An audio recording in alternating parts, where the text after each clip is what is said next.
Hello everybody, this is Chapter 19 of my FE6 Hardmode 0% Gross playthrough, brought to you by Don151 and Mekkah. Hello. Quick fun fact here, Mekkah, did you know that this chapter has the lowest vision range of all Fog of War chapters in the game? I am absolutely stumped. I had no idea. Yeah, so this chapter and one chapter on the Sakura route have a vision range of 3 for non-thief units, and that's the lowest of any chapter in the game. That's the reason why we bought the torch in Chapter 15 and we're bringing it here with Igrene so that we can sort of pierce our way through the fog. One other thing to note here is that we brought the Delphi Shield and we're going to be keeping track of who has it because it's very important here to see who is invulnerable to the bow effectiveness damage. Yeah, it's all very great, but it doesn't explain why you gave Roy a body ring, which I guess is because he's underweight, and then a bunch of staves which he cannot use. I mean, Roy can't suddenly use staves, right? Oh, you didn't know? He was learning how to use staffs with Cecilia. Oh, that makes sense. Oh, someone stole his body ring. And his staffs. So the reason why we had Roy bring the item is because we have a new recruit here. Her name is Niime. She's that druid, the female druid that you just saw being rescued by Shanna.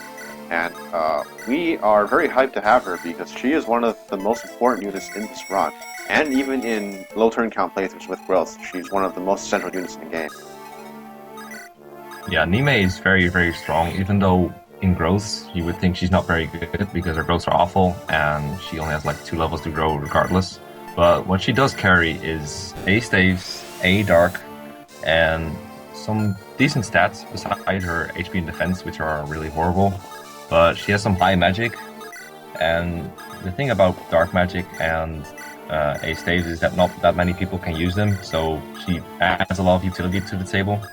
And among the dark magic tomes she can use, there's Nosferatu, which lets her tank a hit, she can survive, and then Nosferatu will heal her HP. Right now she's using Flux though, and she's actually in a bit of danger, because Don just lets Old Woman fight it out in the cold against a bunch of angry Pegasus Knights and Ballista. So you'll see once she gets hit, she actually gets down to 1 HP.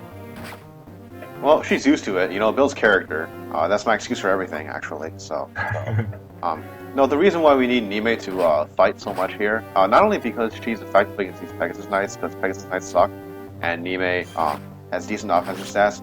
She has a base 21 magic and a base 16 speed, and after having used the body ring on her, she no longer gets weighed down by the Flux or the Nosferatu tomes. So that's very good here.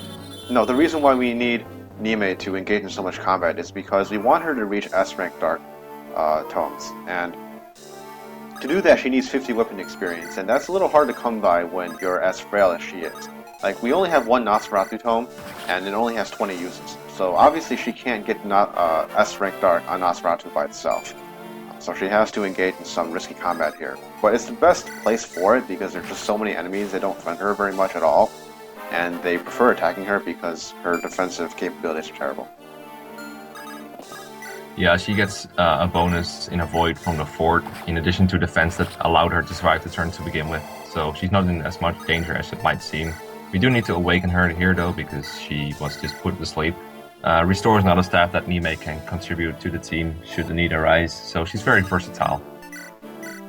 Yeah, for example, she just put this archer here to sleep. That's important because if we didn't put it to sleep, the archer will return to the Ballista and continue to harass our flying units. And I'm going to take this opportunity to talk about the Ballista that are on this map, because in addition to the Pegasus Knights, that's one of the major obstacles that we have to deal with, and it's the reason why we have to be so careful about our Delphi Shield distribution. For example, here Milady just traded the Delphi Shield from Zeiss, and then flew into the range of several Ballista over on the right-hand side of the map. In total, there are 5 Ballista. There's one in the top left, there's one at the bottom, and then there are 3 on the right-hand side of the map. 2 of them are special. There's one at the top right and one at the top left that you'll see later have a slightly different map sprite from the rest of the Ballista. There's like an extra triangle that makes it look a little sturdier. This is because these Ballista are called Iron Ballista.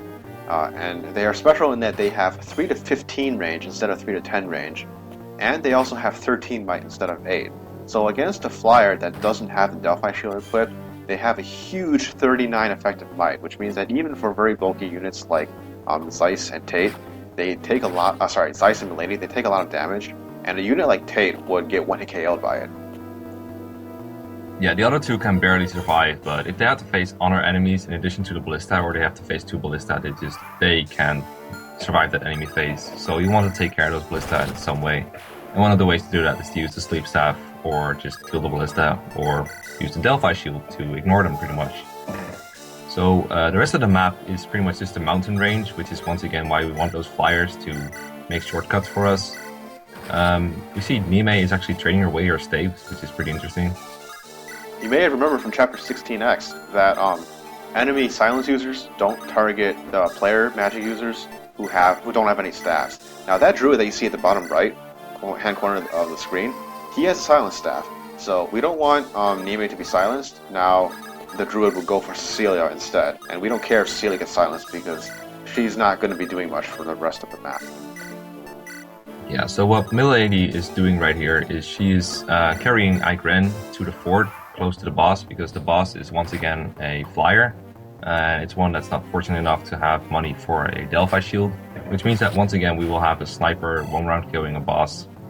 And for the rest of the enemies, the sniper is a bit of an odd choice because she's about to get surrounded by all these enemies and she's not going to attack back. But Milady will be able to basically clear a path for her by killing one enemy, and then she has access to the boss.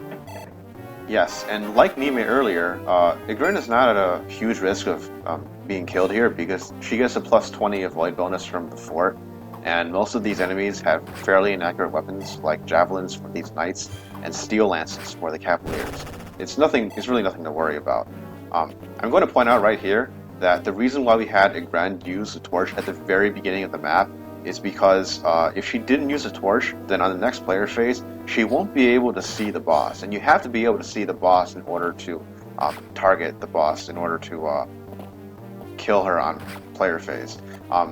Earlier, Milady also used a torch, but Milady's vision range at this point wouldn't be good enough to reveal the boss on her own. And if a unit uses a torch and then gets rescued, his or her vision range doesn't decrease over every turn until he is dropped. Yeah, normally we use thieves to use torches and see further in the fog, but in this chapter, Astore is not near the action, so he instead gets used for some other purposes. Also, we're going to see a very neat trick to get Roy on the other side of the mountain in a little bit, so stay tuned for that. And Tate uses a Horse Slayer and gets a kill. Woo. Yeah, that's not something that you see very often anymore, but we need to get that kill in order for Zeiss to reach this village with the energy ring. This energy ring is an extremely important item. It's something that we need to give to Percival in the following map so that he can 2-round KO the boss. He's just 1 strength short, so we don't need the full +2 bonus, but we also need the strength bonus for much later in the game. So even though Percival is really awesome, he still needs a bit of help from stat boosters. Shanna visits this village for an Aircalibur tome, which is a little bit of extra money, but every little bit counts. And here's the real reason why we deployed Astore here, because Astore steals the Knight Crest from this paladin. It's just a random Knight Crest. I don't know what, Ilia or Burn are doing with their funds, but... And here we see Niime's first major contribution to the run as she warps Roy across the mountain range with her huge staff range and puts him in range of the throne, actually. Or yes. the gate. Yes. Shin is getting in 1 final weapon EXP by missing the paladin, and Roy seizes. So that's Chapter 19, completed in 4 turns. We will see you next time. See ya.